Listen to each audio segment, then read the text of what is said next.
Imagine waking up one morning to find out that something impossible had appeared overnight. A monument of absolute blackness, standing 100 meters tall. Today, we are exploring Black Cube's shocking secrets that appeared in the American desert. Watch till the end. The Nevada desert stretches endlessly under a starless night sky. The wind is still, the silence is suffocating. Then, without warning, a massive black cube appears. No sound, no impact, just there. Satellite images show something impossible. At 12:01 a.m., the desert was empty. At 12:02 a.m., the cube had appeared. It did not fall from the sky. It did not rise from the ground. It simply existed. No transition. No explanation. Truck driver David Langley is the first to report it. Driving down Highway 375, his radio cuts to static. His headlights flicker. Then, his breath catches. A structure, monolithic and alien, stands in the sand. It absorbs all light, casting no shadow. His engine dies. His phone won't work. And then, he hears a voice inside his head whisper his name. Military drones are sent to scan the cube. The moment they pass a 100-meter threshold, they disappear. No explosion, no interference. They simply cease to exist. The Pentagon orders a total lockdown. Soldiers arrive. They set up floodlights, but the cube devours light. No matter how bright they shine, the surface remains untouched, an endless void. The lead scientist, Dr. Elias Carter, touches the structure. His pupils dilate instantly. His voice turns to a whisper. It's watching us. Then, he collapses. Private Harold Reynolds is the first to go missing. Surveillance footage captures him walking toward the cube. He stops. His body stretches, distorts, then vanishes. No trace, no remains. His radio crackles with his final words. I think it sees me. Then static. For 3 nights, nothing happens. Then, at exactly midnight, the surface of the cube begins to shift. A vertical slit of absolute darkness appears, like a wound in reality itself. A doorway has opened. Every radio within 50 miles transmits the same message. Come inside. The voice is not human. It speaks in layers, hundreds of voices overlapping, whispering in perfect unison. A 5-person team is chosen. Dr. Carter, scientist; Lieutenant Holloway, military leader; Sergeant Torres, weapons expert; Dr. Keller, psychologist; and Private Singh, tech specialist. Their mission? 1 hour inside. If they don't return, the entrance will be sealed forever. The team steps forward. The air turns thick, suffocating. As they pass through the doorway, the desert behind them vanishes. They are no longer in Nevada. They are somewhere else. Inside, there are no walls, only a vast, impossible city stretching in all directions. Towering, featureless black monoliths rise into infinity. There is no sky, no stars, only shifting shadows that seem to watch them. Torres raises her flashlight. The beam flickers. Then, hundreds of figures appear in the distance.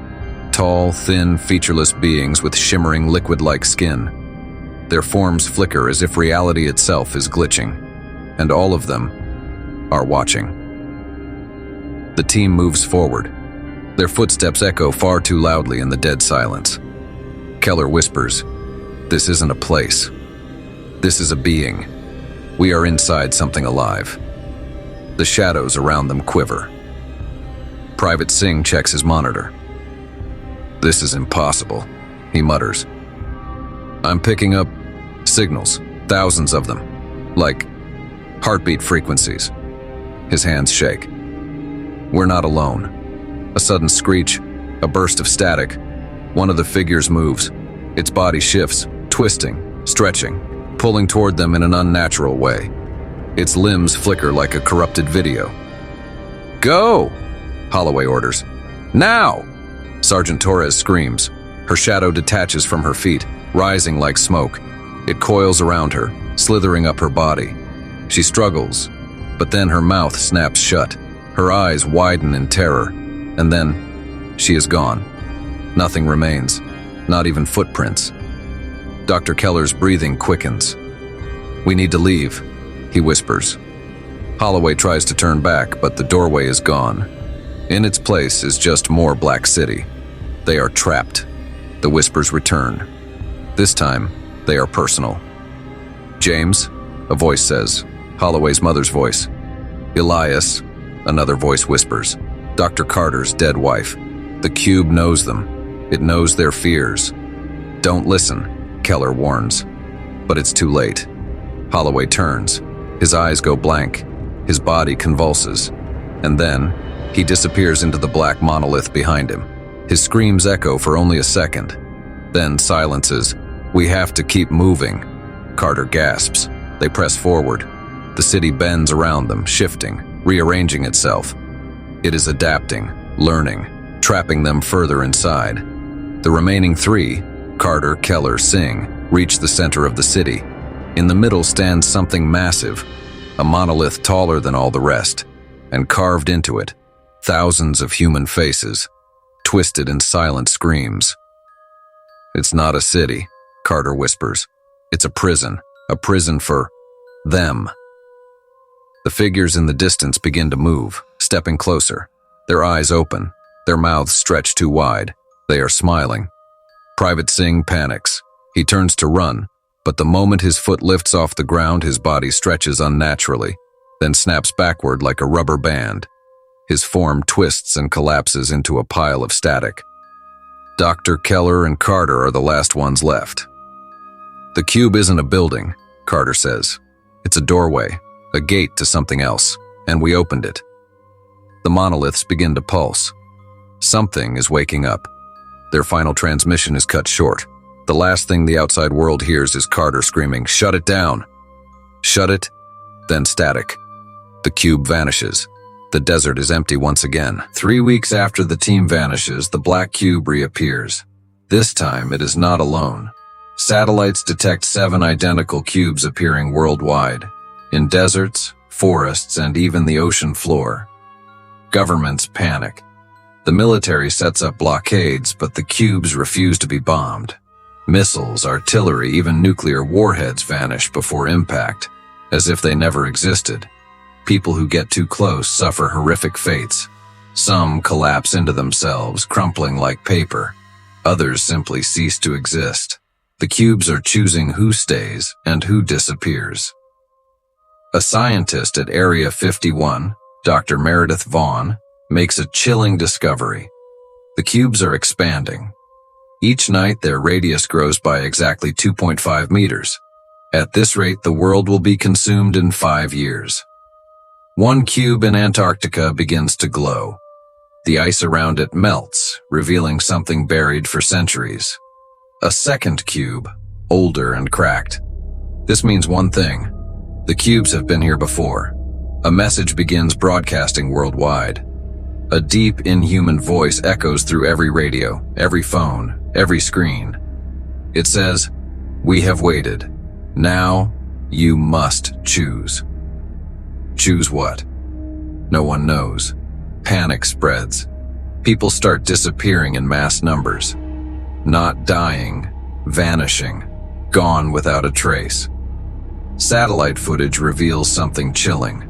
The people who disappear can be seen inside the cube's shifting walls, their faces twisted in silent screams. A group of survivors in Nevada notice something disturbing. When they whisper about the cube, it listens. Their voices echo back from the darkness, distorted and wrong. One man, James Holloway's brother, claims he saw his missing sibling inside the cube. But he was different. His body stretched unnaturally, his mouth too wide, whispering, "Come inside." On July 4th, 2025, the cubes activate. Their surfaces ripple, opening thousands of doorways at once. People walk inside willingly, as if hypnotized. They do not return.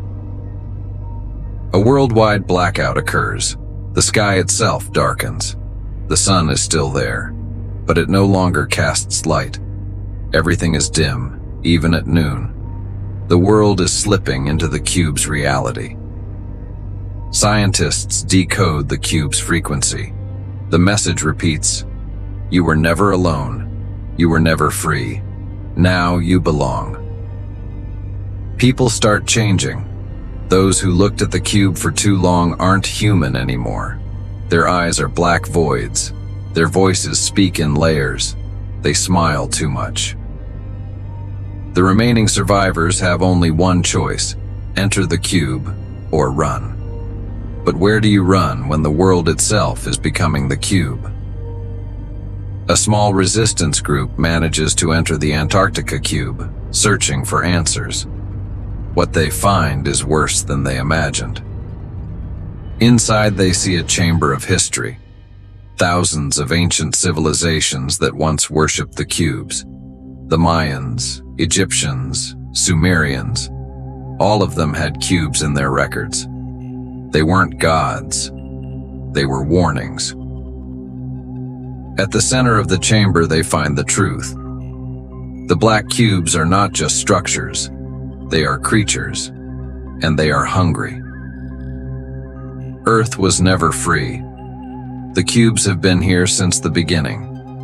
Every few thousand years they harvest, civilization resets, history is erased, and it is happening again. There is no escape. There never was. The final message from the cubes is clear. You have been chosen. Welcome home. The last human broadcasts a message to whoever is left. If you can hear this, run, but you won't get far. The final city falls.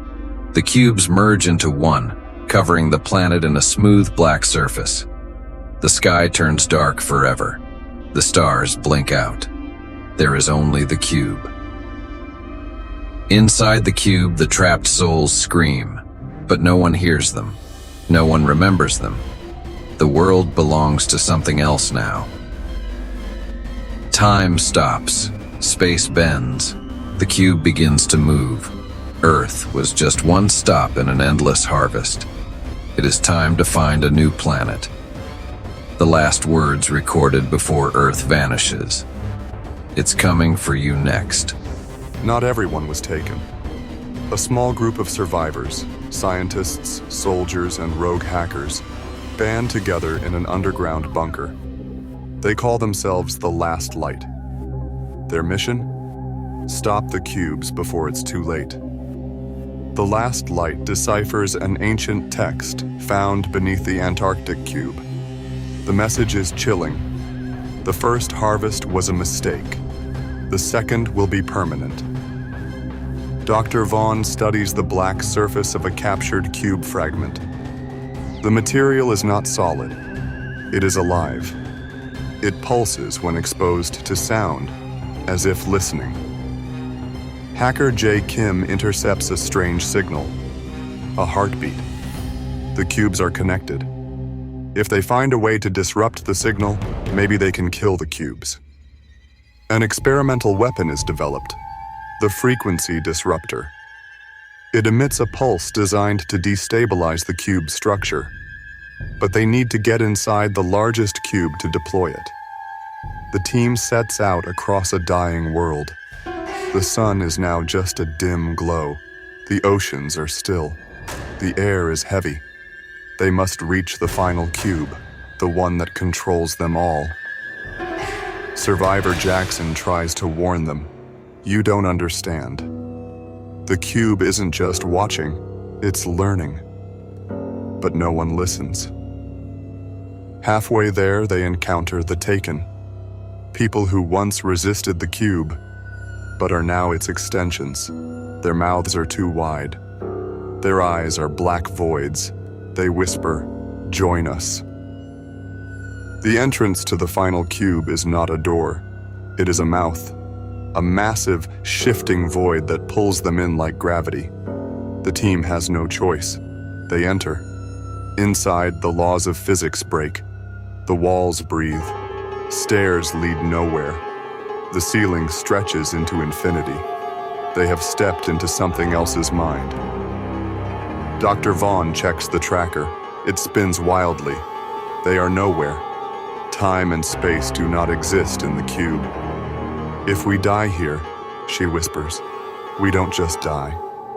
We are erased. Jay hears something, a voice. It is his mother's voice, but she died 20 years ago. He turns and sees her standing there, smiling. Come home, she whispers. Private Miller fires his gun at the figure. The bullet slows, then reverses, entering his own skull. He collapses, dead. The cube does not allow violence.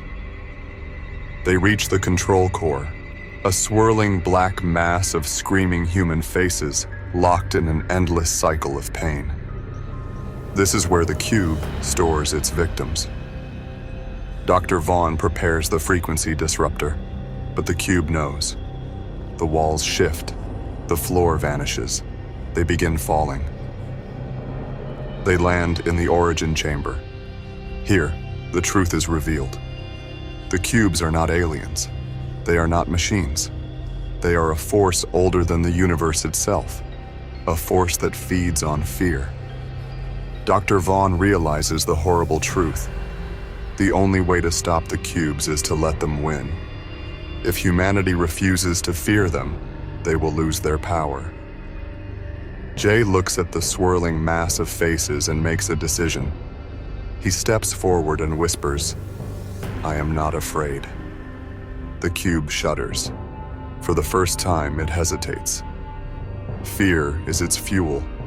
Without it, it weakens. The faces begin to fade. The survivors join in. They chant together, we are not afraid. The cube begins to collapse.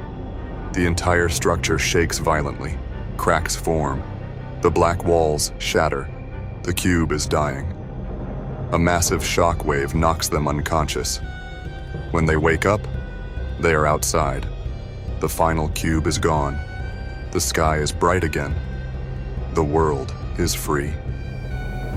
Months later, the world rebuilds. The black cubes are gone. Humanity has survived. But in a deep underground military base, a scientist reviews a satellite scan. There is something moving beneath the ocean floor. His breath catches. The scan reveals a shape, a perfect massive black cube. It is waiting, watching, preparing. The screen flickers. A deep voice whispers through the speaker, you cannot escape us. The cube was never truly destroyed. It was only sleeping. And soon, it will wake up again.